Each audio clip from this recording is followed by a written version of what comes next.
got it! He's on the outside line, though, going into the fastest corner on the circuit. Surely this can't work. Dominic Ligner has got a sensational run outside line now, though, for the heavy braking zone. Around the outside goes the Audi R8. Look how much Miller's caught back into play. Exactly. Miller's still start trouble. He's not on second and change. All of a sudden, Miller's back in play. Can Barry do it? Big Barry's going to do it. Big Barry!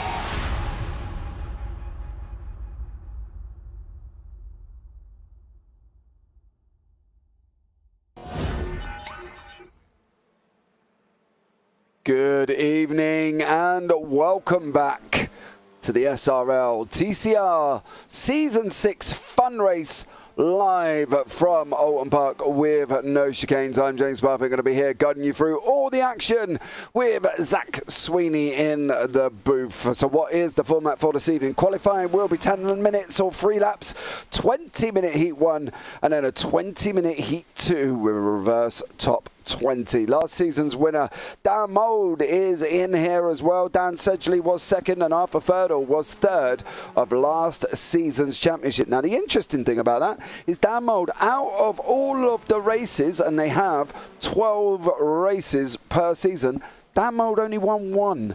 So it goes to show that it's better to be consistent than trying to push for the front every single time. Now, the calendar we are here for at Oulton Park for the fun race. Then in 2 weeks' time, we go to Brands Hatch GP for the league-only registered media day. And then we go on 2 weeks later for round 1 at Hockenheim, round 2 at Oschersleben, round 3 Catalunya National, round 4 Donington National, round 5 is at Zandvoort GP circuit, and round 6 is at Knockhill International reverse format. And let's bring Zach Sweeney in to the booth to discuss this one. Zach, good evening, young sir. How are you? I'm doing pretty good. My voice is considerably better than the last time I took to some SRL action, so hopefully you won't have a bit of a laughing fit midway through some action, James. Well, you did go a little bit squeaky. You did sound like that squeaky toy from Toys R Us. Toys R Us? Toy Story. Wait. Toy Story at one point when it went, you know, that was you. That did actually crease me up. I've got to be honest. I sat here laughing considerably about that. All right, so here we go. We're back again. Season 6 is, kicking off. The registrations are open. If you want to get yourself involved, you can. All the Discord links are down in the description below. Follow the Discord links, go into the Discord, and you can join in with Season 6. What do we think of the calendar? Okay, so Brands Hatch Media Day, Hockenheim, Oschersleben, Catalunya, Donington, Zandvoort, Knockhill, International Reverse. What's going to be your favourite race? I mean, it's not got Snetterton, so I'm a bit disappointed about that, I'll be honest. I'm just having a look. I mean, I like Donington. It is awesome when it comes to touring car action. I think Knockhill, when we were discussing the calendar, I was like, you know what, Knockhill is going to be a fantastic one. It's the reverse layout, so not only is a Knockhill, you're also going backwards, which is interesting. It'll be a great way to round off the season. I mean, Hockenheim could be an interesting one. Brands Hatch will be interesting, but it all starts here, obviously, at Oulton Park. And I have to say, for it being a fun race, this is a brilliant way to sort of get the season's action underway, because Oulton Park is a brilliant circuit. So I have to say, SRL, the admins, they've done a pretty good job of designing a calendar. So I haven't really got a favourite. I just have to say it's going to be a good season. Any you would swap out for Snetterton?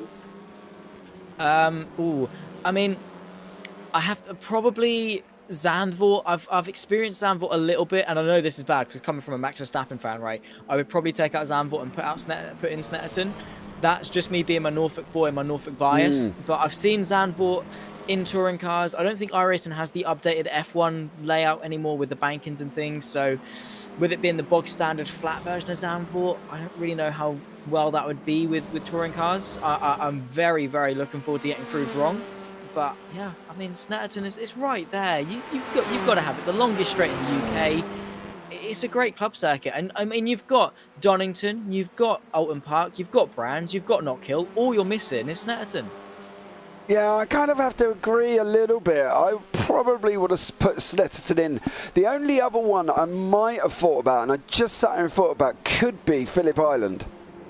Ooh. You're onto something there. I know. Phillip Island would be an awesome track to replace. And I'm not keen on Oschersleben. I don't know if that's because it doesn't float my boat. But I think if I could whip out a couple, I would probably whip out Oschersleben and put in Snetterton, and then whip out Zandvoort and put in Phillip Island. That would have been my ideal calendar. But as you say, they have done a great job here with the admins as well. John and Dan, of course, putting this all together. So overall, I think they've done well. But yeah, maybe a couple of changes. I would have tweaked it. Maybe, I don't know.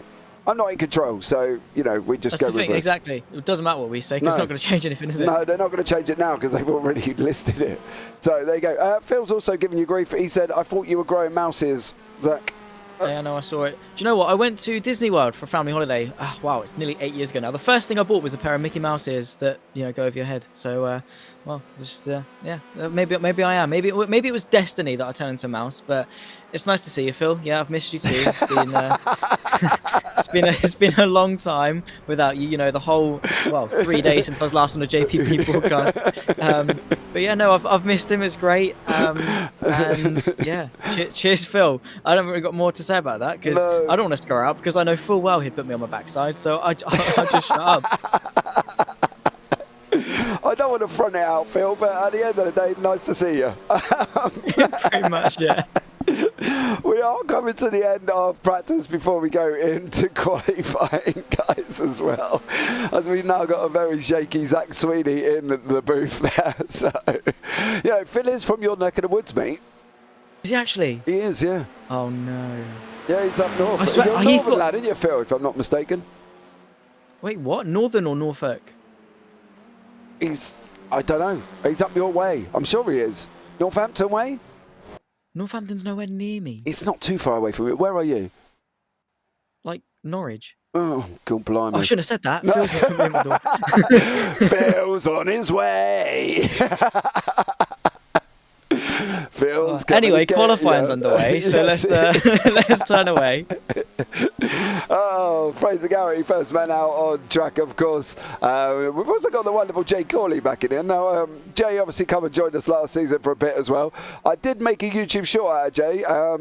Unfortunately, we were at Okayama and Jay did not have a good race. I think the YouTube short went something along the lines of Jay Corley spinning more times than Kylie Minogue. So, you know, unfortunately for Jay, he did end up becoming a YouTube short. But, you know, he's back this season again in his Hyundai Elantra there. Should be, hopefully, see what he can do as he comes down into Shell Oils. Of course, running no chicane, Zach, just a straight run from Shell Oils all the way down to Knickerbrook. Yeah, it's an interesting layout. It's not one that you really often see. I mean, I like the... I like the normal layout of obviously the Britain chicane literally right there, and then obviously Hislops as well. It's an extra braking zone. They're fun chicanes to go through, especially when you're committed and on the limit. They're nice chicanes, but also that very, very long run. You know, it makes Knickerbrook a bit more of an awkward affair, turns it more into a corner, if you like. It's also a longer straight, therefore maybe more avenues for overtaking, more time in the slipstream potentially. I don't know. I think it's, you know, Oulton Park is a good circuit either way, chicanes, no chicanes. I think it is definitely going to be a very interesting race. But what it does do is, well, remove a couple of chicanes and potentially, therefore, a couple of corners where you could get some moves done. But then again, you're not exactly running out of overtaking opportunities, particularly when it comes to touring cars, because any circuit, any corner, they can pretty much make it work. Into Lodge Corner at turn number 1, if you get a good run out of Druids, you've definitely got a good opportunity. Old Hall, maybe if you get the alongside, then obviously you go through the sweepers and the Cascades. It's dangerous, but it could work. Obviously, Island Bend, maybe not. Shell Oils, if you're brave enough, definitely easily could do. Then that long run down to Knickerbrook. It's going to be a bit of an awkward one, and then obviously the final couple of corners is going to be, you know, a bit of an awkward affair. Obviously, the circuit is narrow, it's twisty as well. There's not a lot of runoff, so you do have to be careful. But the be-all and end-all of it, James, is the fact that touring cars can go anywhere and race anywhere. They generally can. Now, I don't want to see too wide action in Ireland, right? Partly because somebody generally will end up off on the right-hand side over that tyre barrier.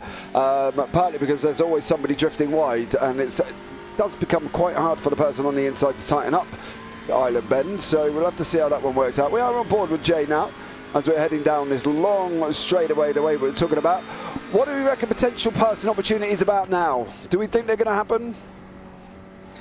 I mean, looking at how much speed Jay carried through Knickerbrook, it made me doubt a little bit. I mean, obviously these touring cars have not got an extensive amount of downforce or aerodynamic capability, but they've still got a decent amount of grip. But yeah, I was expecting Knickebrook to be a bit more of a braking zone, if I'm honest. But well, to each their own. I mean, it just means that you've got to set yourself up a little bit better, obviously through Druids and now into Lodge Corner. I think you can definitely get an overtake done through there. I don't know. I guess we're just going to have to wait and see, in all fairness. I really do hate the fact that that's the answer, but we're going to have to see how the dynamic of the race goes, how willing people are to risk things. I mean, you have to remember, this is just a fun race. It's not a championship deciding race or anything like that. So the mentality of it is entirely different. These drivers are coming in here today to say, you know what, I'm going to make a statement. I'm going to be that guy that gets my elbows out and has a bit of fun with it. Because at the end of the day, you're meant to. It's a fun race, right? You go out, you have some fun, you race a little bit. So maybe with that sort of mentality, we're going to see a different kind of racing where people are a little bit more less rational, I suppose, is the term. You know, they're not thinking as much long game. They're not thinking about a championship. They're just going out there to have some fun. So maybe we could see some interesting scenes. Who knows? Yeah, Arthur Ferdel's just about to come across the line as well. Phil has put, you're welcome from Nottingham. See you tomorrow. Fantastic. Lovely. All right. But actually, no, I was about to say, if he comes and sees me, that means he's not going to watch JPB tomorrow, but there's no JPB tomorrow, so he'd get away with it. Yeah, that's actually the first ever day for a very long while. There isn't a JPB broadcast tomorrow. However, we make up for it on Sunday by giving you 5. So, you know. 5? Yeah, we got 3 going out. We got the IOP Cup going out about 7:20. Round 1 of the Radical, no, it's not actually round 1, it's round 4 of the Radical Sim Racing Series. That's for Watkins Glen, going out about 8 o'clock. Then we've got the IGP going out at 9:20 there. That's with myself and you, and should be near enough 60 F3 cars heading around Magny-Cours. And then we got the Radical Sim Races Americas at 1:45, also at Watkins Glen there as well. And then we got the LSRL GT3 live from Twin Ring Montigny at 1:45 also. So there is 5 going out on Sunday. So we make up for the fact that we haven't got one on Saturday. But we have got Arthur Ferdel, who has not got a time on the board here. And there's a reason for that, is the amount of off-tracks that he's currently carrying in that Elantra is a little bit, well, I've got a current count of 4, so we'll have to see on that one whether or not he manages to get a lap in the Elantra this season. See how he gets on. Yeah, of course. I mean, he took 3rd place in the championship, did 3rd. Also, he definitely knows his way around a circuit in a touring car. He did struggle a little bit. There we go. As soon as he does get a lap in, it's P8 out of quite an extensive field of 23 cars that have so far managed to put a lap time in. It's not too far off either. I mean, you've got the entire top 15 all within a second of each other. Dan Mould on a 35 dead, all the way down to Andrew Thompson on a 35.99. So obviously they are very, very close indeed. Well, I guess you could go down to Gibbons, who is just about within a second of the leader. It's incredibly close. So yeah, looking forward to seeing how this race pans out. And obviously they only have got the 3 lone laps that enable them to put a time on the board. And when it's this close, 3 laps really isn't a lot. You have to deliver on each and every single one of them. Otherwise, you run the risk of, finding yourself maybe 5 or 6 places lower than you potentially could be. Yes, that's going to be the interesting thing. Jamie Dangle here in his wonderful Peppa Pig livery. I am loving this. I do see Jamie on a Monday in the Clio Cup, also in the Peppa Pig livery. So he's got Peppa Pig literally made for every car he possibly drives, I think. Gary Craig has just gone on to pole there. He's done the end of his 3 laps. Matt Elmore is another one. Dan Mould just finishing off his as well. There isn't many people now who hasn't done their 3 laps. Arthur Ferdel is literally coming to the end of his as he comes down into Lodge Corner, of course, the last corner on the circuit. Looks like he's improved over sectors 3 and sector 6, but we'll have to see how he gets on here as well. As he goes across the line, going to be hugging that left-hand side, taking the shortest route possible. What is Ferdel got to do? He's purple in sector 7, and he goes into 7th place. Not an ideal start there for Arthur Ferdel. JB Deju stuck out on track. Alan McCain as well. He's another one running up through Clay Hill and Water Tower and coming into Druids. So overall, it's not been a bad qualifying for some. Gary Craig, Matt Elmore, Sam Smith up front, of course, but others have struggled a little bit. Arthur Fertile down in 7th place. Down in 7th place, but only 4 tenths off pole. I think it not only sort of speaks volumes about how close it is, but it also speaks volumes about how really good Arthur Fertile is, because he's actually put in a very competitive lap time, and a blink of an eye quicker would see him onto the third row of the grid ahead of John Brown. A blink of an eye quicker would see him, up into 5th place, etc., etc. I mean, there's not a lot in it at all, and I think you can't really read much into fun days, particularly qualifying of a fun day, because obviously it's not giving you a massive picture. You don't have all the data and all the telemetry and everything to see everyone's pace at different points and who's good and who's where. But as far as sort of starting a new season goes, I think the qualifying that we're seeing now is giving very, very good signs that, around 1.5 minute lap time, it's not the longest in the world, it's not the shortest in the world, and we're getting lap times this close. It is telling of what should be 2 brilliant races, and what hopefully could be in total, what's it going to be, 14 races over the course of the of season 6, with the fun race, the media day, and then obviously 5 rounds as well beyond that. So I think for sure, yeah, of course, that I would have wanted more from 7th place, but then again, there's not really much more to get out of the car to be able to get them on pole. So, yeah, either way, I think it's been a rather close qualifying session, and hopefully it's going to transfer to just as close, if not even closer race. Yeah, we've got second gap all the way down from first, all the way down to Bingham, down in 20th place. Dan Wareham has not got a lap time at the board yet. He's got 30 seconds to get to the end of the lap, and he is 2.8 through his lap so far. So it's going to be interesting to see whether or not he can get to the end. I don't actually think he's going to be. Phil's forgiven me. He said, I need Saturday to find Zach and get back to Nottingham. I didn't get my fix on Sunday. So there we go. VJ4, there go VJ Rayner. VJ Ranieri. Has VJ changed his name that I don't know about all of a sudden? Because I'm pretty sure that's not what I've got. But Dan Wareham's not going to get to the end now. You're a little bit worried there, Zach, are you? A little bit. I mean, a little bit, yeah. Feels a bit menacing, but here we go. Here's the grid. So off we go. Gary Craig is in first. Matt Elmore second. Sam Smith third. Dan Mould fourth. Eric Ronenberg fifth. John Brown sixth. Arthur Fertile seventh. And Andy Lovesey in eighth. Jonathan Cook ninth. Steve Howard 10th. Kev Eilert in 11th. Derek Crowther is down in 12th place. JB Deju 13th. Jay Corley 14th. Ryan Dudley 15th. Dominic Joy 16th. Fraser Garrity 17th. Craig Walters 18th. Peter Bingham 19th. Tom Bingham 20th. Stuart Gibbons 21st, Jamie Dingle 22nd, Andrew Thompson 23rd, and Alan McCain in 24th. Then on from there, VJ Rayner 25th, Steve Woodcock 26th, Russell Fowler 27th, Dan Lewis 28th, Dan Wareham 29th, and Niels Manshanden is in 30th place, and the last man on the grid. So there we go. Let's see how this one all pans out. There's all the cars sitting there waiting, ready to go. Few more to get onto the grid, and then we'll be away here at Oulton Park as well. Let's go, says Jamie, who's in YouTube chat when he should be actually sat on the grid there as well. So Jamie, what are you up to, son? Get on the grid, which he is, sat in his Peppa Pig car, ready to go. So Gary Craig is on pole position, ready to go. And let's see how this one pans out down into turn one, as we wait for Derek Crowther, Dan Wareham, and Niels Manhanden. Dan, what do we think? Dan, that's because I just read Dan's name. Zach, what do we think? Who's going to win? Quick. Dan Mould. Okay. Here we go then. 1, 2, 3, 4, 5.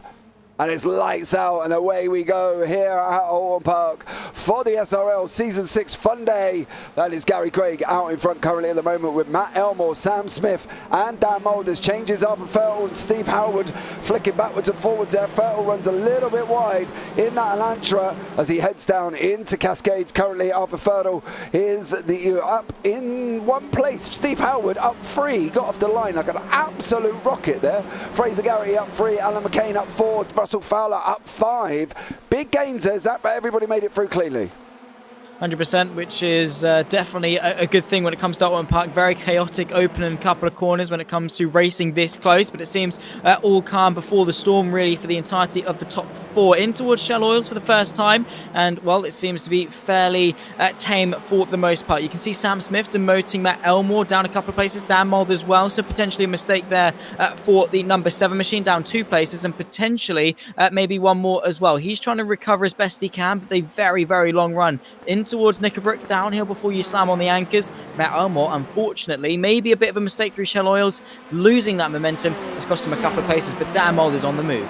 Yeah, he definitely didn't, unfortunately, look like he didn't go off track at all. It looks like he just may have made a mistake, as we say, down in the Shell Oils, but these guys are all very close together as well. Andrew Thompson, Daniel Lewis have just swapped positions as well. Sam Smith was on the grass, coming through Druids now. Is that going to allow Dan Mold to go up the inside? He gave a thought about it, but didn't make it stick there as well. Eric Ronneberg in that wonderful pink livery, which we're coming to accustomed to of Eric. We can spot him an absolute mile away, and there is Eric Ronneberg there as well. But it is Dan Mold climbing all over the back of Sam Smith, with Matt Elmore tucked up right behind him in 4th place. John Brown 5th, Arthur Ferdle 6th there as well. And there are your gainers and losers on your first lap. Eric Ronneberg down 8 positions. That's incredible.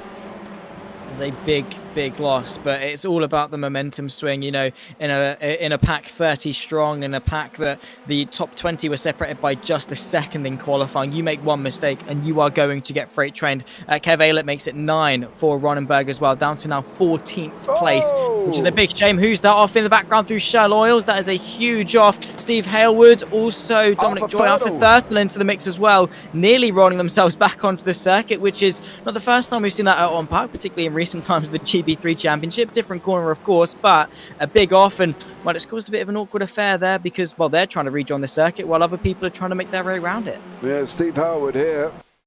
This is what he was. Oh, he's already off. Let's see if we can find out a little bit earlier on as well. Looks like he may have gone off here. Oh, no. Oh. Stop. Stop. Wow. Unfortunately, that's exactly what we were talking about with Ireland there. No control when you're on the grass. None. 100%. As soon as you're off, particularly with sort of how iRacing handles the grass model and how it's constructed, you dip a wheel onto that, you are a passenger essentially. You are driving a boat, and particularly at Island Bend, obviously the cars have just come off the back of quite a long straight. They're going into it quite high up towards their top speed capacity. Going through the corner, they are on the absolute limit of adhesion, just a little bit wide, dabbing one wheel on, and they are gone. And obviously, you've not got an extensive amount of room to actually stop the car, particularly when you're heading straight into a hairpin. It's quite likely chances are going to T-bone someone at some point, which is obviously not ideal in the slightest. It is a very tricky corner. Well, the majority of the corners here at Oulton Park are, in all fairness, but that is for sure one of the most standout ones into Shell Oils. Once again, we're watching this fight as Eric Ronneberg tries to make up for some lost ground off the opening moments of this race. He's managed to claw back 2 places now to bring his total to a net -0, but also a couple of changes amongst the front lot as well, as Matt Elmore tries to fight with John Brown also. And well, I have to say, James, it's been quite a chaotic start. However, the lot at the front, they're, in all fairness, quite chill at the moment. Yeah, they seem to be set where they are at the moment with Gary, Craig, Smith, Mould and Elmore. Your top 4. Brown's 1.3 back. He's kind of on his own, really, because he's got Andy Lovesey behind him, and that further 1.6 back from that. However, Corley is sitting in the mix here with Cook as he's coming down into Lodge Corner. Is he going to make this move round the outside? Is Corley going to pick him up and stick him in his pocket? Yeah, well, he tried, and unfortunately he put himself on the grass. Oh, Gary and Dudley. Was that Gary and Dudley? I think it looks like there as well. Jay Corley, Fraser Gary and Ryan Dudley. Dudley nearly had Gary there along the straight when he moved over to try and go past Corley. Dudley was like, well, I'm going to come out as well. So that could have been rather interesting. But back up front is Craig Smith, Mould and Elmore, all less than a second apart currently at the moment. 100%. There's the change for the lead. Sam Smith demoting Gary Craig to second place is into Island Bend. There's not really much that the pole sitter would have wanted to do in order to fight that because, well, you inside, outside, it is very tricky to actually make it work. If you're on the outside, chances are you're going to be the car pushed off. If you're on the inside, chances are you're going to be the car that's pushing off. And, well, Gary Craig didn't want any part of that whatsoever. What it has done is put him into the middle of a 3-car fight. Sam Smith, Gary Craig, and Dan Mould. And what that does is really put some pressure onto Craig's shoulders. He's not only got to look forward to Smith to attack, to regain his throne at the top of the timing sheets, but also he's got to look backwards. And I have to say, the reigning champion is not someone I would want in my mirrors. No, definitely not. He's just naturally quick in the TCRs is Mould. So from Smith's point of view and Craig's point of view, they're going to have to be careful. Don't get me wrong, neither are a slouch in there either. They're not up at 4 and 5k respectively because they're slouches in this car. They're not. They are incredibly quick and people that you definitely do not want to be trying to fight with because they will fight tooth and nail for that position there as well. But the top 4 here settling in as they are currently, and then we've got Fraser Garrity leading a pack of cars, Dudley, Corley, Eilert, Walters and Ronneberger, JB Deju trying to get involved as well. So it's like 2 separate packs there. The front 4, then the next 3 and then the next 6 are all together. So it's getting very, very, very spicy indeed as Kev Eilert's just about to try and run up the inside of Corley in that way round Cascades. This is where it could all go wrong. Going down into Ireland, 2 wide currently at the moment. Who is going to work this one out? Is this going to work for these 2 drivers? Are they going to be able to make this stick? Corley backs out. He backed out of that, and I think that's probably the right thing to do. 100%. As I said, Island Bend is not somewhere you want to risk going side by side. If it works, and fantastic, you look like an absolute hero. If it doesn't, you look like a bit of a muppet for not backing out of it. So obviously you want to weigh up how likely each scenario is going to happen. Chances are if someone's alongside into Ireland, let them have it. It is not worth throwing your entire race away for the sake of one position that chances are you can get back quite easily. It's why that we've now seen Sam Smith back down demoted to second place because Gary Craig led him through at Island Bend. Was like, yeah, cool, awesome. I know I'm quick. I know I can bounce back. That's exactly what he's done. A bit of a poor run from Sam Smith going through Druids. Could invite Dan Mould to have a bit of a look into the final corner here at Lodge. He's to the inside, chucking his way through. Very weird corner is Lodge, is the way it climbs and then dips back down and then up again through the pit straight, continuing to go side by side of the pair of them. Matt Elmore sat idle in the background as well. He's waiting for a perfect opportunity to pounce. Dan Mould looking for an opportunity through inside line through turn number 1. However, Sam Smith leaves him to dry around the outside. Beautifully done. What this has done, however, is allowed Gary Craig to get away nearly to about the extent of a second, hovering around 8-9 tenths or so now as the gap back to second. That is a vital bit of breathing space that he is going to be very, very grateful for, particularly if Sam Smith continues to make mistakes like that where Dan Mould can maybe get into the fight. Yeah, Mould's not silly though. I don't think he would send it up the inside of Ireland for no reason. I think it would have to be a definitive move that could happen. I think he's going to get the run out of Shell Oils though. He's on the gas already. Here we go. We're going to have this nice long run down into Niggerbrook on the nose of Dan Mould. How is he going to handle this? If he's going to go on the outside, this could cause a problem here because obviously Smith needs somewhere to go. And the only way he's going to be able to go is Dan Mould gets squeezed against the grass. He's going to look for the run. He's got to look for the run. He's got the run. Oh, they're both off. Here we go now. Is this going to work out up through the water tower? Dan Mould on the grass as well, coming up through Druids now. They're side by side. Mould's off. Smith's off. Oh no!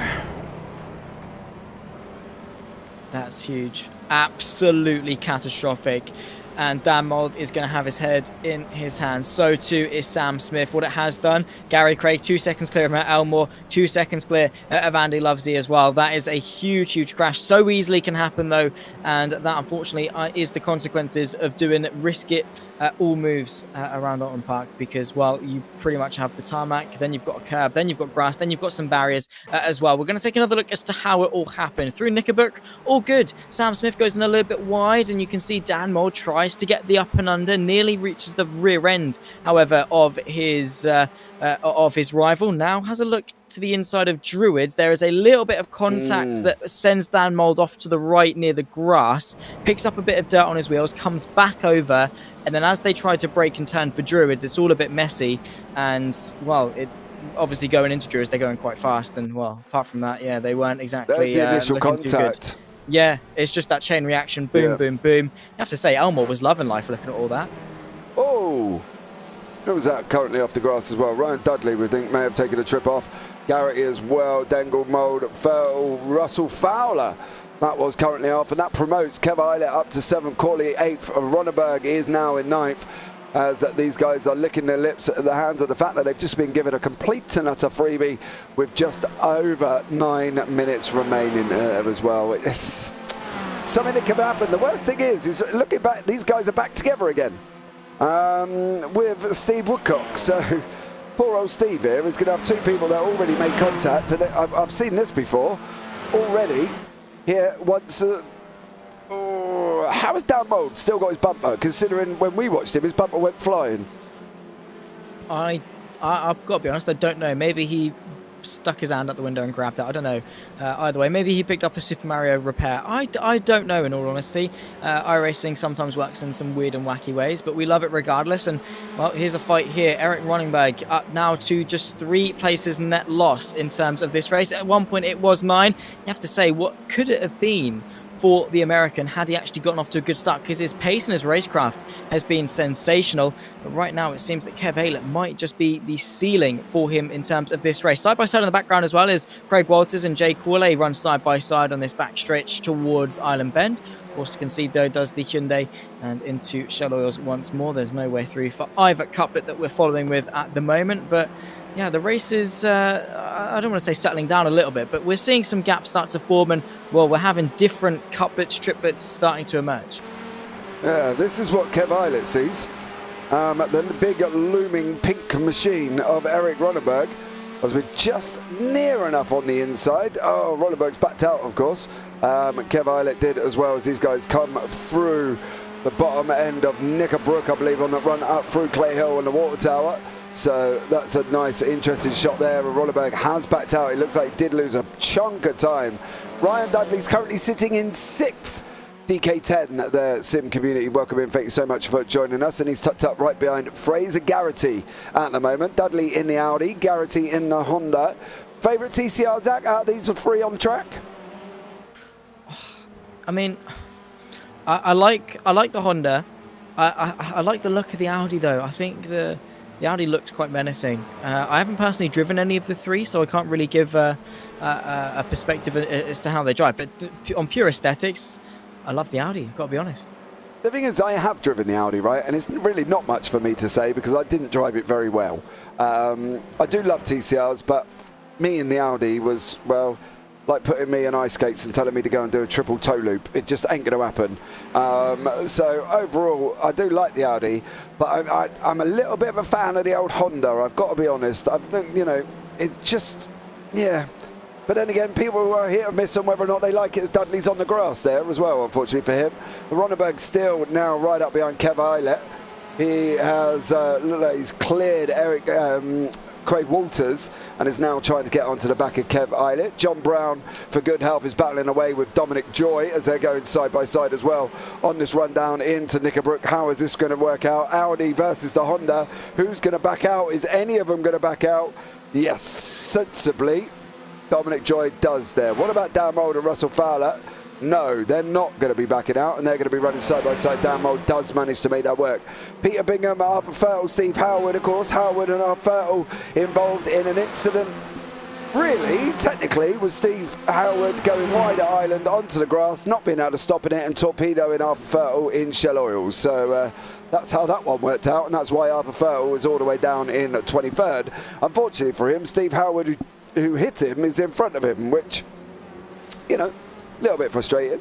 But I'm sure Arthur Fertile will come back stronger in the next one as well, as we go into that top 20 reverse, which currently is occupied by Alan McCain. So Alan McCain will be on pole position there as well. Unfortunately for Arthur Fertile, if he stays where he is, he will be in 22nd place. Corley and Eilert mixing it up here as they go running around Cascades down into Island. Zach, how's this one going to work out? We've seen this before.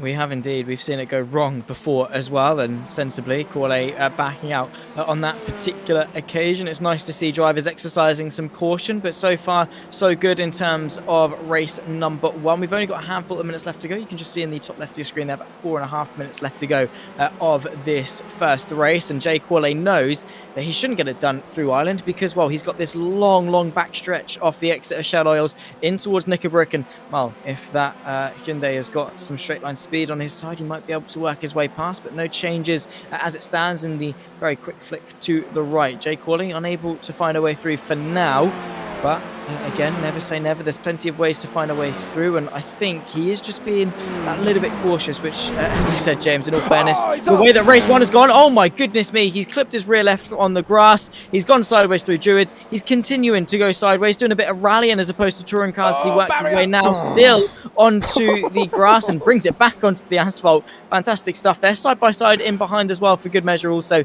in towards the final corner. That was, I was about to say he's being cautious and sensible, then he goes and does a bit of Colin McRae. Yeah, but he did it in such style as well. I mean, I think that's the thing for Jay Corley. He didn't, just mess around with it. He did it in complete and utter style. As you see here, he hits the grass. There we go, and then he just sort of power slides round and then goes on the grass again, and this is where it all got a little bit hairy. I did want to go a little bit further back, but unfortunately it's not showing up that it'll allow me to, but he did manage to keep it there as well. So well done, Jay Corley, stunning run. As we go into JB Deju, Dominic Joy and John Brown. These three are nose to tail currently at this moment in time as well, battle down in 13th and 14th and 12th place respectively. Absolutely, and while they're not necessarily fights for the race victory, they are fights nonetheless, and it's brilliant racing that we're starting to see.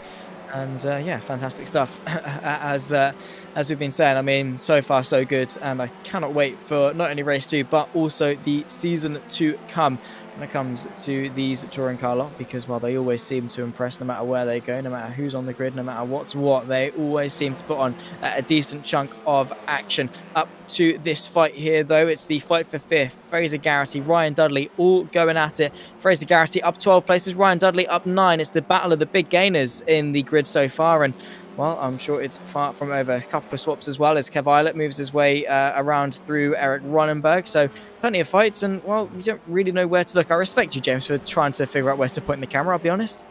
Yeah, it's an interesting one really, because Ronenberg and Eilert have swapped backwards and forwards a couple of times, mind you.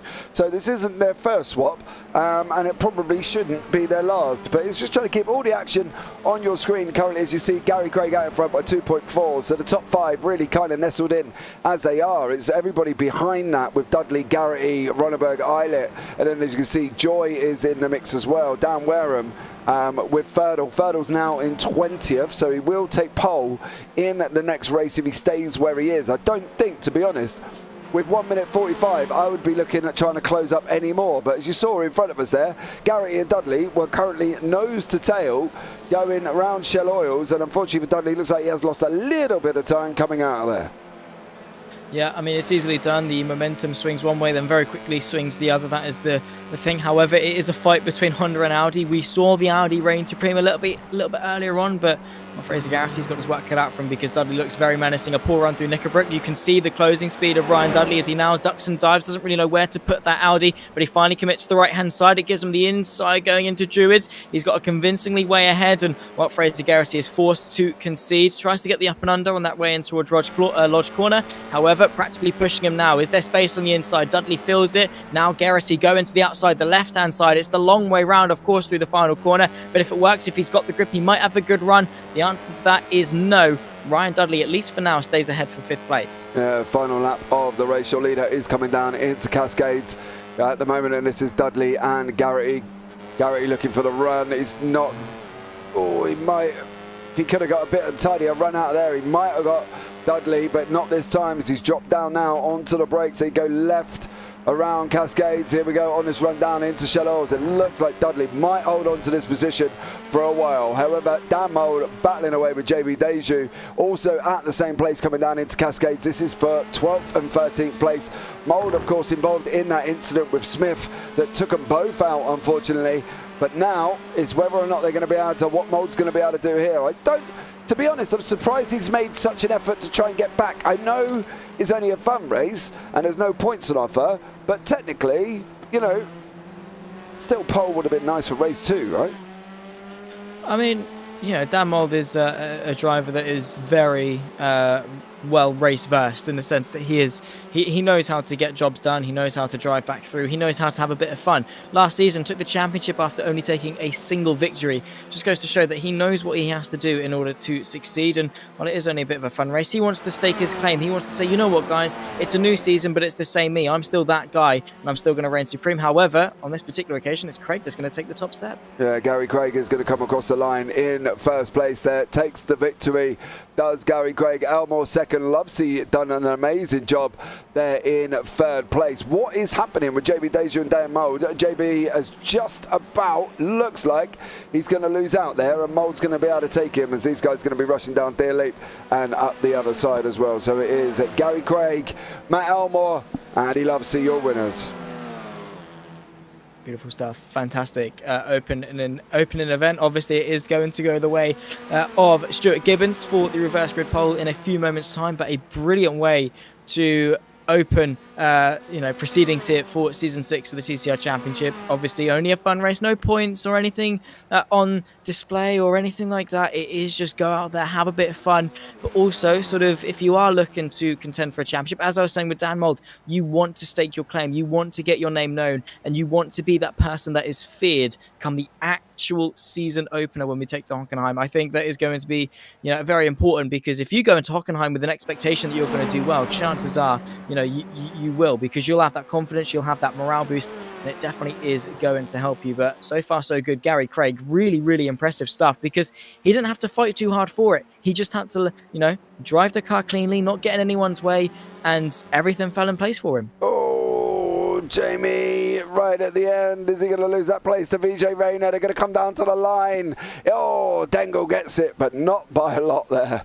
Got to be honest, poor old Jamie Dengle put himself in such a little bit of a sticky predicament there. But here are the results from race 1. And we do have Gary Craig is your winner with Matt Elmore, Andy Lovesey, Jonathan Cook, Ryan Dudley, Fraser Garrity in 6th, Craig Waters 7th, Eric Ronneberg 8th, Kev Eilert 9th, and Tom Bingham is in 10th place. John Brown 11th, Dan Mold 12th, JB Deju 13th, Dominic Joy 14th, Steve Woodcock 15th, Arthur Ferdle battled his way back to 16th in the end, and Dan Wareham in 17th place. Then beyond that, Alan McCain, Peter Bingham, Stuart Gibbons, Russell Fowler, Dan Lewis, Jamie Dengle, VJ Rayner, Sam Smith, Jay Corley, Andrew Thompson, Steve Howard, Derek Crowther is the last man there as well. I wonder what happened to Corley. I didn't see him go off at any point, did we? Apart from him power sliding, of course. He lost a couple of places because it, but yeah, I don't know. I didn't see anything else beyond that, to be honest. No, didn't see anything either, but there we go. I haven't had nothing to show up as we go into a brief 5-minute warm-up now. Give the drivers time to go and get a drink, chill out, before we go again once more as well. So that's not a bad start to the evening, and as I say, if you do want to get on there as well, you can get yourself involved in that one. All links down in the description below. Gary Craig is sitting and waiting in the interview room, so let's have a quick word with Gary, who's kicked off this fun race with the victory in race 1. Fairly straightforward in the end for Gary. Just go out in front, run away with it, job done. That's right, isn't it, Gary? Yeah. I mean, I'll have to thank my opponents for taking each other out, to be honest. It's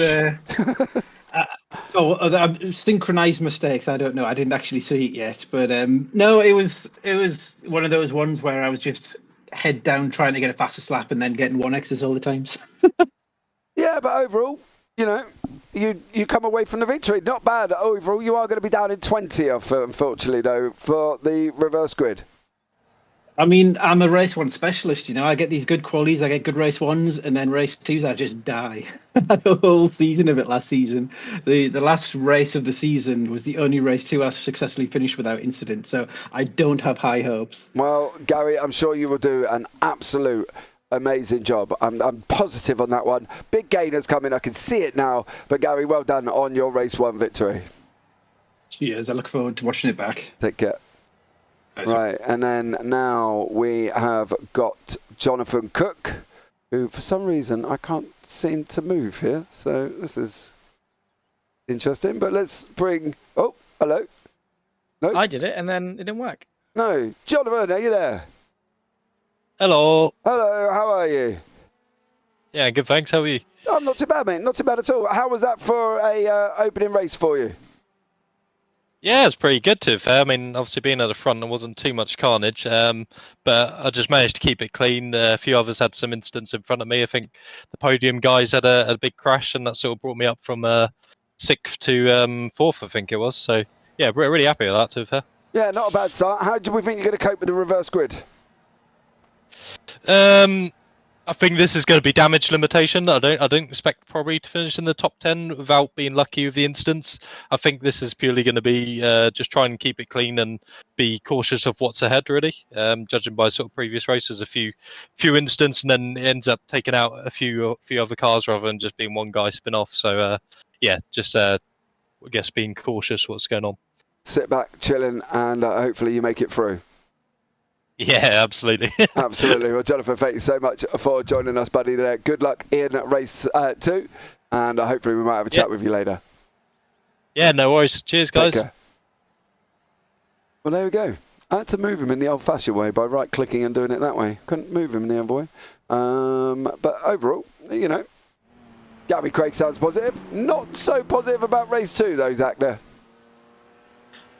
Can you blame him? He's got 19 places to make up over the course of 20 minutes. You know, that's on average about 1.5 a lap, I suppose, is the general consensus of that one. That's going to be tricky. Maybe not off the sort of initial getaway. Maybe he can make up a few places quite easily, obviously over the course of the opening 5 laps or whatever. But as soon as things start to calm down, that sort of progress is going to plateau a little bit, halt a little bit as, you know, gaps start to grow to 2-3 seconds. He has got some trouble to do, but we haven't really seen him jostle amongst the pack. We've seen him, as he said, put in a good qualifying lap in and allow the opponents to do some synchronized spinning or whatever he said, to quote the man. So we've not really seen him have that pack dynamic, so it'll be an interesting sort of thing to see over the course of the next 20 minutes. But his pace was sensational, so all he's got to do is put everything together in a nicely wrapped package for race number 2, and he might find himself climbing up the order. But I have to say, I'm looking forward to this one because some of our big contenders are sort of all over the place. Yeah, they definitely are. Now, Jay's come into YouTube chat and he's put, it was a great incident. Now, if that involves your power sliding around the corner, we did see that one. I'm just wondering how you ended up further down after that, Jay, to be honest. But there we go. Here is the grid for race 2. Stuart Gibbons is your man on pole. Peter Bingham 2nd. Alan McCain 3rd. Daniel Wareham 4th. Arthur Ferdle in 5th. Steve Woodcock 6th. Dominic Joy 7th. JB Deju 8th. Dan Mould 9th. John Brown 10th. Tom Bingham 11th. Kev Eilert is in 12th place. Then beyond that, Eric Ronneberg, Craig Waters, Fraser Garrett, he rounds out your top 15 with Ryan Dudley, Jonathan Cook, Andrew Lovesey, Matt Elmore, and your winner from race 1, Gary Craig, in 20th. Russell Fowler, Dan Lewis, Jamie Dengle, and VJ Rayner round out your top 24. Sam Smith, Jay Corley, Andrew Thompson, Steve Hailwood, Derek Coyover, and Niels Manhanden, who both of them, I don't believe, took the start last time out, and I don't think they're going to do it again, but we are going to be underway. Stuart Gibbons is on pole. The lights are just about to go out here. For the second race, the top 20 reverse at Oulton Park, and it is Gibbons, McCain, Bingham, Ferdle. Ferdle's got Bingham right at the beginning. McCain is just about to go past Stuart Gibbons as well to take the lead. Arthur Ferdle sitting in 3rd place. Oh, runners off on the left-hand side. Quite a few. Are they going to be able to come back on safely? That's going to be the question. It looks like they have, and it was a good old few people there taking a little bit of diverts off the side of the circuit there as well, and there's another load of incidents, more incidents going on further back as Daniel Lewis has just gone round there as well. It looks like Matt Elmore, Daniel Lewis also involved. Kev Eilert might have been involved in that one as well. Oh, and unfortunately for them, it's all about going round. And here is Jay Corley. What did he do? Crawl off the starting line there as well? Because unfortunately for Jay, he's right at the back of the... no, he went off track. Did Jay Corley. So unfortunately for him, another off track there as well. But it is Alan McCain, Stuart Gibbons out in front currently at the moment with Arthur Ferdle battling away with Gibbons, and it is going to be Ferdle through.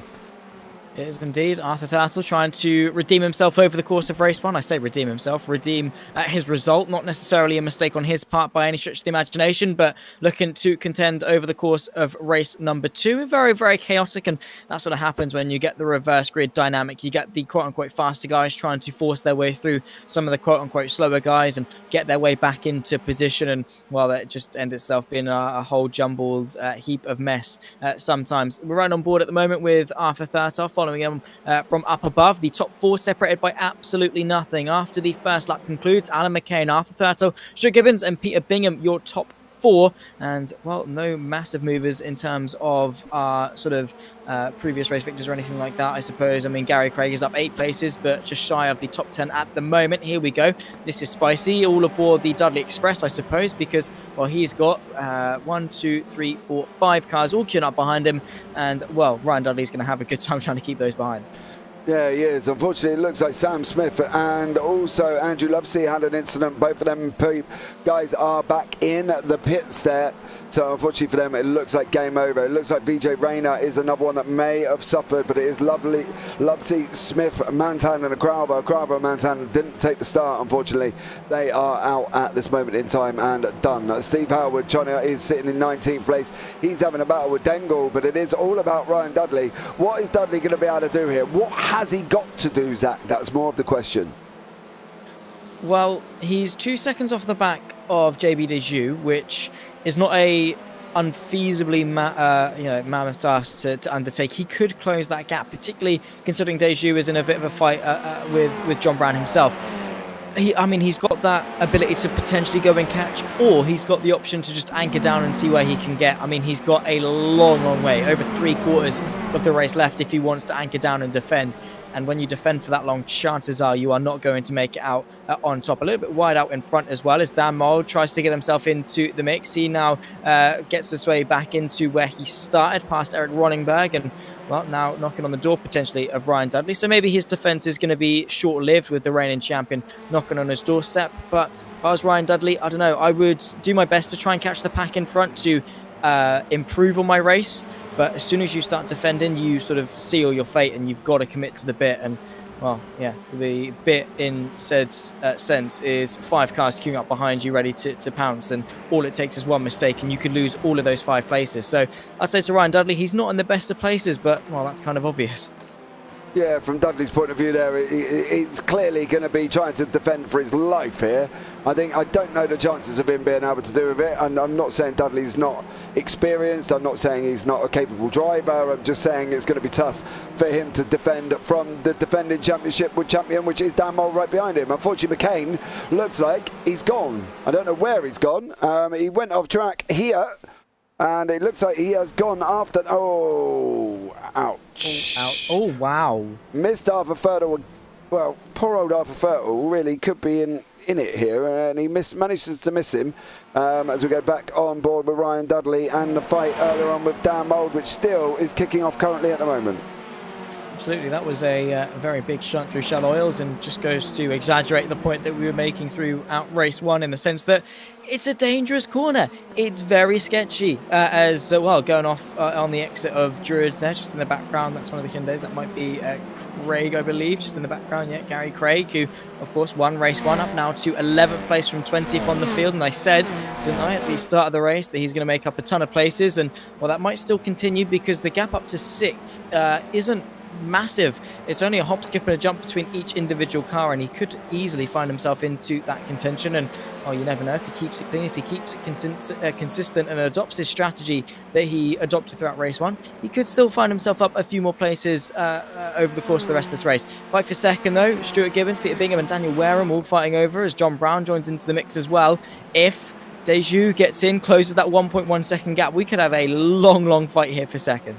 Yeah, the interesting thing is VJ Rayner has put "I'll get you next time," Dengle, in the YouTube chat, and unfortunately for VJ, he went off and has jumped to the pit. So that could be, well, unlikely that it'll get Jamie Dengle this time around, but I'm sure it's a long season. I'm sure they'll both be able to do it as the season goes on. 14 minutes remaining, and we have got Dan Wareham under attack from John Brown as a move in the back as well. Dan Mould trying to go past Ryan Dudley. Not this time around. Is Mould going to get the run? He is. He's going to be looking up the hill. I dread this, partly because it tightens up so much going into Druids, and it never generally can work out well. Give him room, please give him room. Oh, Dudley's not giving up. He's not giving up here, Zach. He's going for it, and still managing to hold on to the fact that Dan Mould's right behind him. Yeah, Dan Mould obviously made the same mistake in race 1 of trying to go to the inside through Druids. It didn't quite work out on that occasion. It completely ruined his race 1. So he's obviously going to carry that same shadow in the back of his mind and say, you know what, yeah, maybe I'm not going to be as committed this time round. And at the moment, Dudley is using that to full effect. But Dan Mould is unrelenting. He will not give in until he is through. And, well, it might not be this lap. It might not be the lap after, but he will find a way through. And a good run out of Cascades on this back stretch in towards Island Bend. He's going to look to the left-hand side. That is definitely the more optimal place to be. He's got a significant amount of overlap. Is Dudley going to try to go the long way around? He is indeed. Brilliant bit of racing. So close to contact. Now in towards Shell Oils. Dan Mould so late on the brakes. Deterred to the left and off the road. Goodness me. He's nearly into the barrier, but rejoins the circuit on the exit. That is... oh my word, I'm not, I don't have a crystal ball in front of me, James, but I have to say I could see that coming. Yeah, I think that was the thing. We've been there before, and it's no disrespect to any of the drivers, but going through Island side by side on that run down into Shells is always, always, always difficult. And we've seen it before with Dan Mould there as well, and it's just done exactly the same what we predicted again. It's so tight, it's so tough to go side by side. Fair play for giving it a go, but Dudley's always going to come that way with the way the track goes, and it is always tough when you are just on that outside line getting squeezed against the grass. 100%. Obviously, there was more I think both drivers could have done, so just a bit of a racing incident. In all fairness, maybe Dudley couldn't have closed the gap as much. Dan Mould probably would have been wiser to back out of it in that regard, as we see a good little fight here between Bingham and Brown in towards turn number 1. Bingham able to hang on and retain his podium place for now. A lot of off tracks pinging up on the time and tower as people run their way through turn number 1, which is fair enough. Easily done. There's a lot of track on the outside, and you're invited to use it through and towards Cascades. Brilliant send from John Brown. He worked his way up into P3. That was brave. It was bold. It was brilliant. And, well, Bingham, unfortunately, demoted to 4th. That was, I have to say, he saw the gap. He committed his Audi to the inside. And, well, not to say anything about Audis, but, well, he's definitely making it look quite good.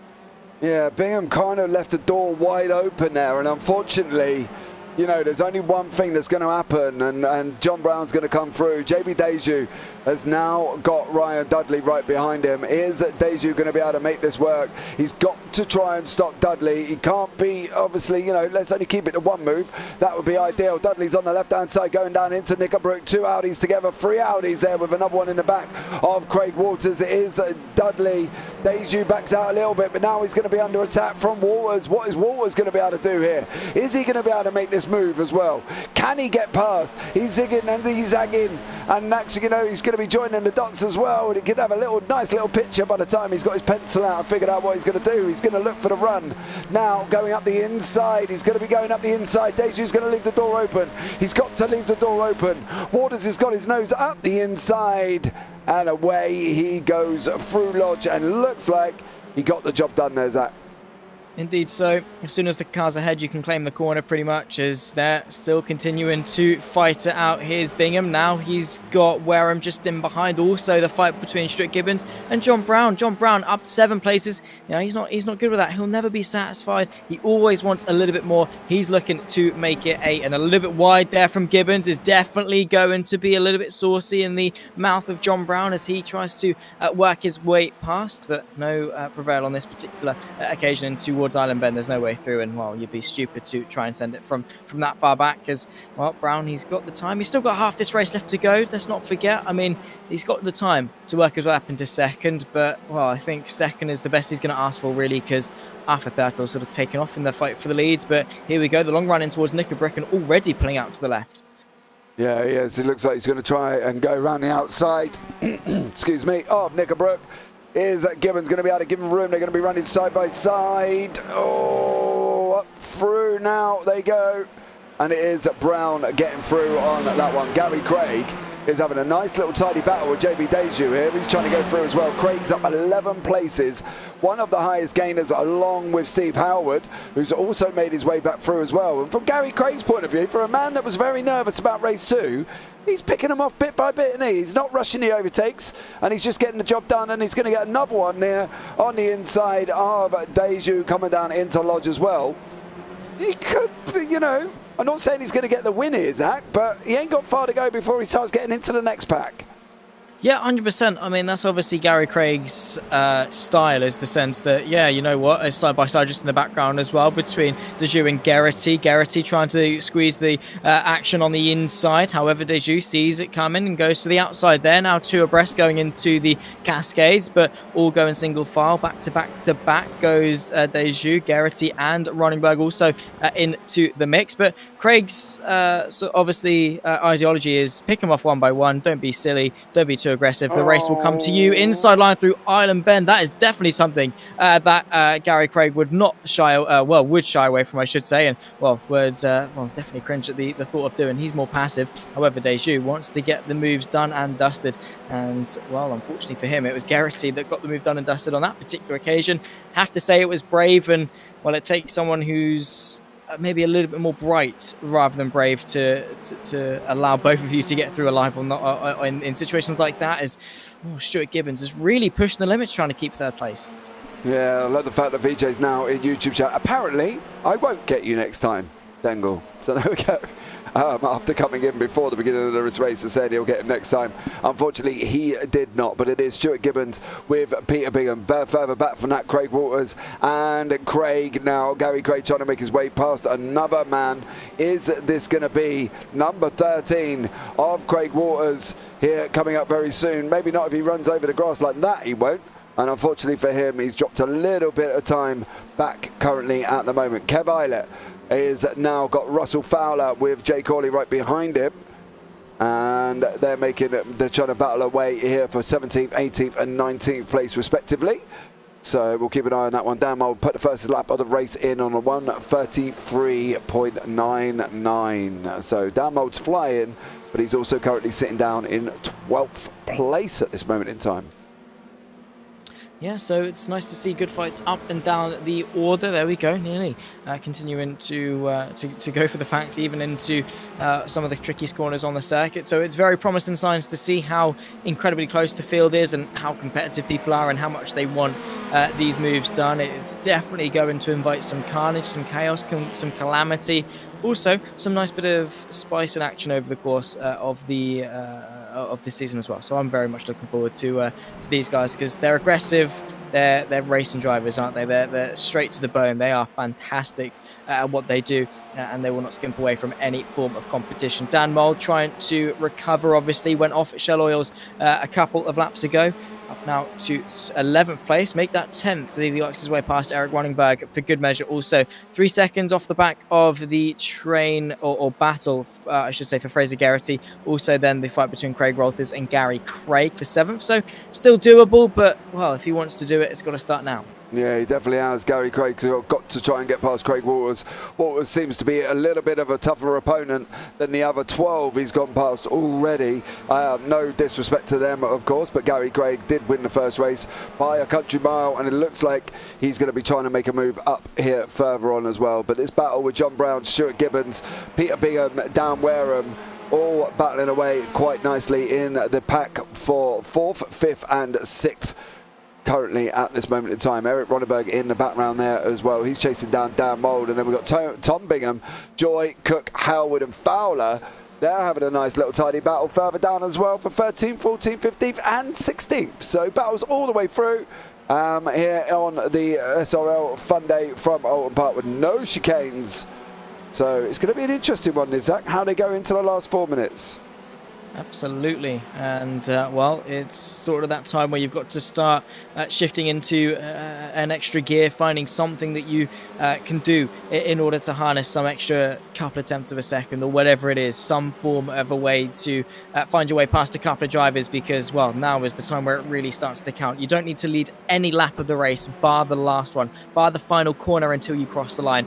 That is the sort of the thing you got to be playing in the back of your mind, is that whatever happened up until now, seize your moment in the present and make the moves count. Side by side in towards Druids, just in behind this fight with Tom Bingham, Jonathan Cook and Dominic Joy working their way in towards Druids, and well, it goes the way of Cook on that particular occasion, and it was very, very close. Four-way fight here, and I have to say that Bingham has really got his work cut out. Similar to Dudley a little bit earlier on, but well, now the tension starts to rise as you get into the final couple of moments. People start wanting it a little bit more. They start getting desperate, and they start making silly mistakes like that. Yeah, now we've got Craig Walters, who's still, Gary Craig in 6th place, up 14 positions there, partly due to the fact that Ryan Dudley went off track and has lost some positions, unfortunately for him as well, and also did Peter Bingham. So Peter is now all the way back down in 12th place with Tom behind him. I'll have to find out if their son and two brothers or sons and father, I'll have to find out on that one.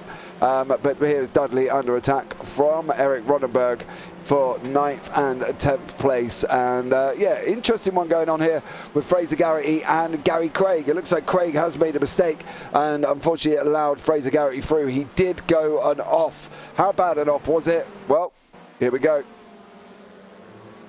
Oh, wow. Curb, wow. Curb on the outside there, coming out of Shell Oils. Just literally the smallest, you could barely see that he went obviously over the limit, and it was that smallest thing, that small imbalance to the rear end, and just the car snapped. He obviously managed to catch it because front wheel drives allow that sort of a little bit better to correct oversteer, but went straight to the other side of the circuit. His not only was, you know, the initial instinct caused a little time loss, also the fact he'd done it preceding a very long straight, also a bit of an uphill climb as well. You know, it exaggerates that, very momentum based. So yeah, lost a lot of time in doing so. Coming into the final couple of moments, there could be the move from Steve Hailwood.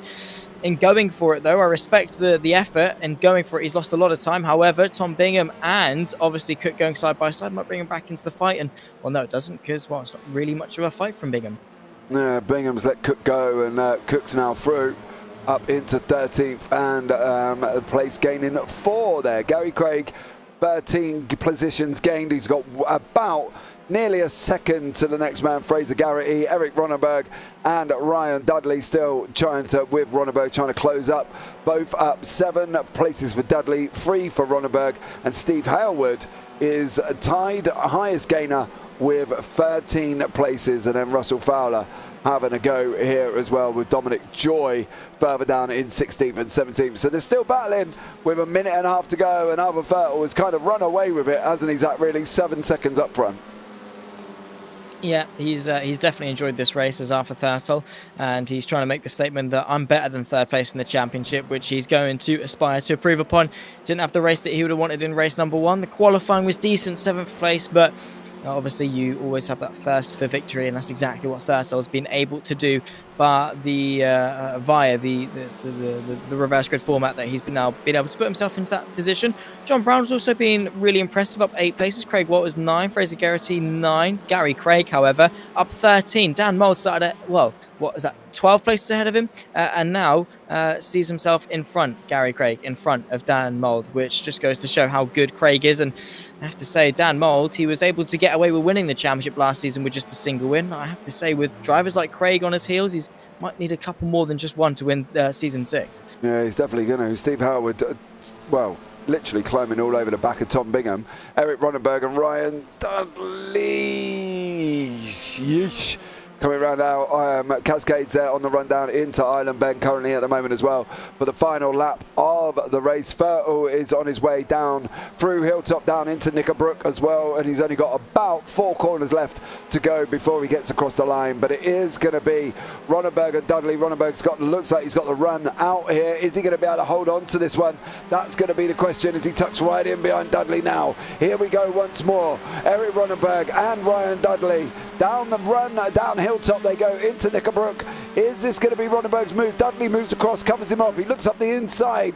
Ronneberg settles in behind him, looking to get that run out up in Clay Hill. Not really managing to hold on to it currently at the moment. And it is Arthur Ferdle is going to come across the line, and he's going to take the victory in race 2 here as well. So great victory for Ferdle as he comes over the line, flashing frantically there as well, and gets first place. John Brown will get second, and then Stuart Gibbons will get third place behind it as well. But what happened down with Dudley and Ronneberg, we're going to find out very, very shortly. It looks like Ronneberg didn't get Ryan Dudley this time around, so unfortunately for him, he is staying where he is. Steve Howard up 13. He is going to be coming across the line very, very shortly as well, behind Bingham and Joy, and Corley down in 16th place there with Eilert mixed up in the mix. And here comes the Gagler cars all the way through. So great racing from everyone tonight as well. Looking like, if this is anything to go by, Zach, it's going to be a great season, I think. I've loved tonight, every second of it. It's been phenomenal, and yeah, bring on the season. Honestly, I really cannot wait. Obviously, season 5, we just managed to catch the back end of it with the season finale at Road Atlanta, but now I'm ramped up. I love touring cars a lot more than I enjoy driving them. Front wheel drive cars aren't really my thing, but watching them, commentating on them, I rarely ever have much more fun when I've got some touring cars in front of me. And obviously a grid as stacked as this, as competitive as this, as packed as this, it is going to be fantastic. All you guys at home, you are not going to want to miss this. I know Phil won't, but obviously anyone else that's joining in and maybe not as regular on the JP Broadcasting YouTube channel, you are going to love season number 6 of the TCR Championship, because it is going to be one to remember. Yeah, it definitely will be here as well, but Arthur Ferdle takes the victory. John Brown in second, Stuart Gibbons third, Craig Waters 4th, Fraser Garrity 5th, Gary Craig 6th, Dan Mould 7th, Ryan Dudley 8th, Eric Ronneberg 9th, Peter Bingham at 10th in front of Tom Bingham there in 11th. Dominic Joy 12th, Jay Corley 13th, Kev Eilert 14th, Russell Fowler 15th, Andrew Thompson 16th, and Jamie Dengle down in 17th place. Steve Woodcock in 18th, Dan Lewis 19th, Matt Elmore 20th, Jonathan Cook 21st. Didn't manage to make up from his 4th place in race 1 there, unfortunately, for Cook, and he's down in 21st place. Dan Wareham in 22nd, JB Deju 23rd, Steve Halewood 24th, Alan McCain 25th, VJ Rayner, Andrew Lovesey, Sam Smith, and Dec Grava. And I think at the bottom of that is going to be Niels there as well. Did not, unfortunately, complete the evening of racing. And we've got the race 2 winner, Arthur Ferdle, into the booth with us now. Arthur, good afternoon. Good afternoon. Good evening, sir. How are you? I'm very well, thank you, James. How are you? Wonderful, mate. I'm back watching TCRs. How do you think I'm going to feel? It's going to be amazing. Okay, let's have a quick discussion about race 1. Steve Howard, unfortunately, on the grass at Island Bend, and you were just kind of a passenger in his own incident. Yeah, well, I think Steve's just a bit of an amateur, really, isn't he? Well, I'm joking. Don't do that to me, because what am I supposed to say to that? I wound Steve up. I said, I'm going to go in there and slag you off, Steve. You're not supposed to say things like that. It happens, doesn't it, at Oulton Park? Mate, yeah. The race didn't matter. It made it good fun, to be honest. And we did have a joke as well when I caught back up to him about if he was then done it to me again. Yeah, well, it's going to be an interesting season, isn't it? You know, you took the victory in race 2 by about 7 seconds. I'm not expecting every race 2 to be as easy as that for you this season. Hopefully, no race 2 is as easy as that this season. Hopefully, I don't have to. I'm not starting near the front. I'd like to be doing well in race 1 and starting near the back. Yeah, but would you though? You still took a victory, right? Yeah, I took a victory, but there's you know, you lose a lot of points by not doing well in the first race. Yeah, but then you make up for it for the win in the second one. Yeah, you know. I think it swings in roundabouts. I'm comfortably in the top 10 in both of them. I think it swings in roundabouts. Yeah, mate, give over, will you? Stop talking things like that, will you? When you come in my booth telling me you're not the quickest in the TCR. Yes, you are. You're perfectly, you know, adequately fine to be winning a race. I think you're adequately to be able to turn around and say you're fast in the TCR. My wife describes me as adequate as well. Oh, God. Yeah, but I believe she's talking about your driving ability and nothing else, Mr. Fertile. Thank you very much for joining me on that note. You drastic man. Right, anyone you want to give a quick shout out to before we let you go? Dan and John, the organisers, they do a great job. This was a fun race, but you know the next one I think is the media race, so we all got to be a bit more sensible. Right, okay, mate. Well, I will catch you on Monday, young sir, for Road Atlanta Short. That should be a good one in the Clio Cup. And I'll see you then. Yeah, see you Monday. Take care, mate. Bye. All right, that is Arthur Fertile. Now we've got Dan Mould and John Brown. We'll bring them both in to the booth as well. John taking second place in race 2. Dan, unfortunately, being involved in incidents in both races. The man that won the championship last season with 1 race win all season. Let's start with John because he finished in second place in race 2. John, how are you getting on? How are you? I'm very good, thank you, James. I enjoyed that thoroughly. Hope everybody else did who took part. It's great to see so many people turn up for the fun race. Yeah, it definitely was. Plenty of action for you. Yeah, there was all the way through, to be fair. Not so much for you in race 2, though. Looked fairly quite comfortable finishing second. Yeah, I got through the field reasonably well, and then Arthur, I just had no answer for Arthur, to be honest. He was just too quick. He'd done his tactical reverse grid P1, I think, and yeah, I don't know if he explained that to Steve Howard like that. I've got to be honest. I don't think he purposely put himself in that position. I think Steve might have had a helping hand. He didn't mention his name, but I don't know. So, yeah, no, I just had no answer for Arthur. He was too quick. Took me too long to get through the grid, and maybe with a bit of draft I could have kept up, but no, you know what Arthur's like. He's unstoppable, isn't he? So yeah, no, I enjoyed it. I messed up myself in the first race, just outbraved myself and spun off. But again, I ended up in the mid pack and had some good battles. It was good fun. Good stuff there. Well, let's have a chat with Mr. Dan Mould, of course, the man that had an incident in race 1 and an incident in race 2 as well. Mr. Mould, how are you, sir? How was your evening? Should we go with that one first?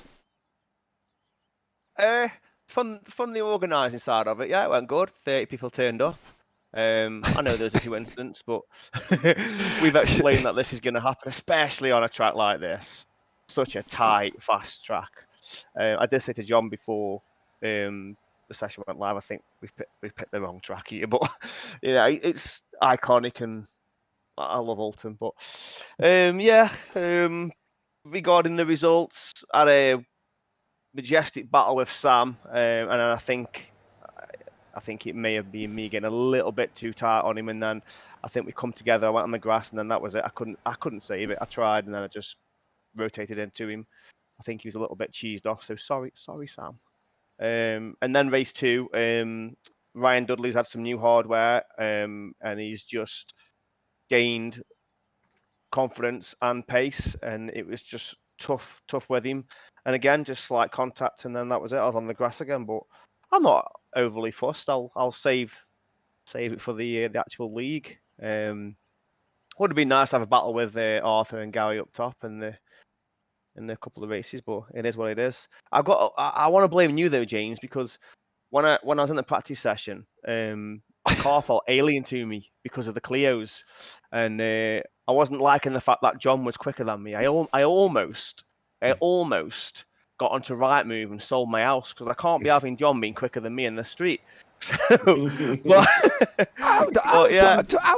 on a minute. Your fault, You're not blaming me for the fact that you joined the Clio Cup and then did practice in it. That's not my responsibility. I am blaming you for running such an epic Clio League, which I love, which is costing me time in my beloved TCR and putting me into that flipping hairdresser's car, which I also love to hate. Like I said, I drove the TCR and practically like I was driving the Clio. I was changing at 4,000 revs. It doesn't work in the TCR. I'm sorry, I'm not accepting responsibility for this one, and I think we need to have a, I think John, I think John, you need to get onto this one, mate, and deal with this because this is a little bit going on. He's just annoyed because I've just put up my fastest TCR driver in the street banner. Well, good. So. You advertise it, John, as much as you want as well. Go running down the street shouting.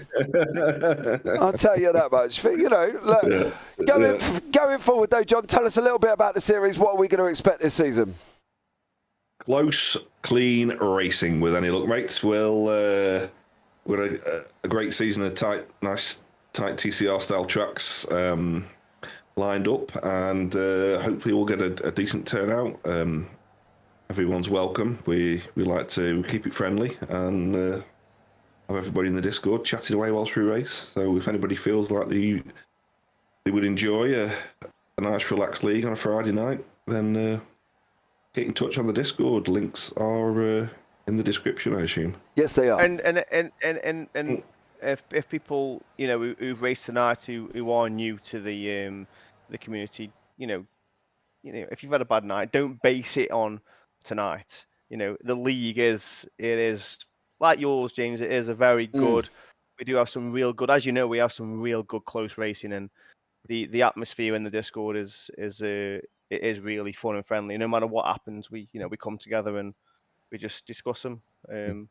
Things will happen. They'll happen in any league we do. Exactly, and thank you very much, gentlemen. I would ask if there's anyone you want to give a shout out to, but you can't generally shout out yourselves for organising an amazing TCR League, as always, though. So is there anyone you want to give a shout out to before we let you go? John, let's start with you. James. You, James, for making it so exciting to watch. There you go. Come on then, Dan, hit me with it. Just everyone who's involved, mate. You know, I keep saying the same thing over again every time I have an interview. You know, as you know, it's. I mean, you more so than us. You do put a lot of time in, you know, running a league, and we're not really a big league, but you know, we do put a lot of time in, you know, little things like messaging people, discussing. I mean, we don't just go and pick 6 tracks. We discuss the tracks, you know, and the reasons why we pick them. You know, me and John, and yeah, it's just. And without the guys and you know, who come together and race with us, why would we do it? You know, so it's our hobby, and we love doing it, and we love the fact that other people love doing it, and we will continue to do this as long as they're there. Can I put a suggestion in though as well for a couple of track changes before we actually start? Go on.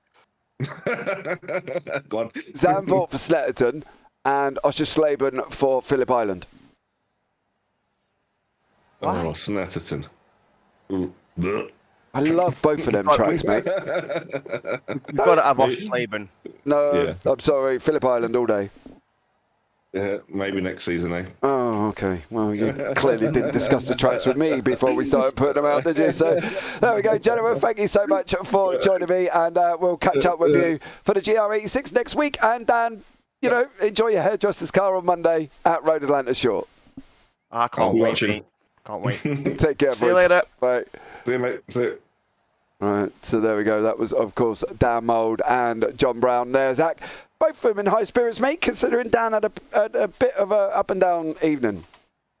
Yeah, obviously he knows he's quick. He knows how good he is, being the reigning champion and all that. But it's always good to sort of have good spirits, you know, even when things don't necessarily go your way. It keeps the morale up, it keeps your confidence up, and will definitely help you into future rounds. And it just shows sort of what the type of guy that they both are, really. It just shows that they're, you know, happy to do what they're doing. They do it because they love it. They're not necessarily just here to win. They're here to have a good time, obviously running the league and seeing it prosper and do well and all that. You know, they're genuine people. It's nice to see. However, I do have a bone to pick with John. Obviously, the comment about Snetterton did throw me off a little bit.